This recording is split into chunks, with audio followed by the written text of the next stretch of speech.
It's about the art reel. We've had the opportunity to speak with a few of the people that worked with you so much on the movie, and everyone's talked about how the art reel really helped them out. Super important. I'd been hearing a lot about the art reel.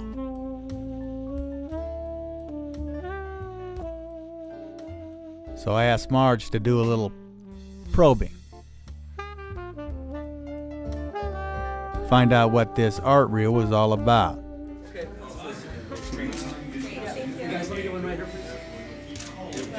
The art reel, we've heard a little bit about the art reel that everyone saw at the beginning. The art reel was our inspiration, I'd say. We saw that before the movie started, 4 years ago. We saw the art reel, and it was, we came out of it just going, wow, this is going to be amazing. I don't see how we're ever going to do it. I know that a lot of the people involved in the creative aspects were working off an art reel that James Cameron developed from the beginning. Did you look at the art reel before developing the character, or as you were developing the animated character? We did. The art reel was done mostly to get a feel for the movie. It was putting together lots of concept art that was done at different stages of the pre-production.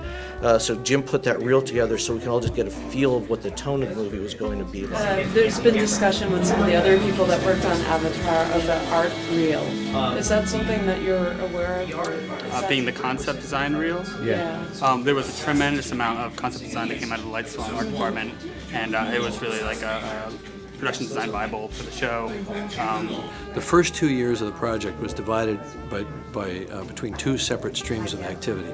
One was the design, which was done obviously with a big art department, and the other one was the R&D for the performance capture stuff. The bioluminescence is so prominent throughout the movie. What were some of the ways that you worked on that and collaborated together to get the colors and everything just right? It all came from artwork that we got from Jim and his team at Lightstorm, and a lot of it was based on underwater bioluminescent, and from all the experience he has of doing that, it seemed like most of the direction we had came from ocean reference. So, yeah. What were some of the biggest challenges that you had? I think it was a big world, and also we had to follow very specific design and notes, and so it was a challenge it was a good guidance to have that information, but it also was a challenge because we had to really match that information and produce what was being specifically asked for. But we did take ideas from the various iterations of the character design, because even though we wound up with one character design, there were always things in the previous ones we thought, well, that was still kind of nice. Maybe we should try to get a little bit of that feeling in there. You spend months just trying to working out really subtle things with the character until you're sure that that's the performer that you want on screen. Yeah, the character essentially evolves as you work on it, and until he becomes the character that's in the movie.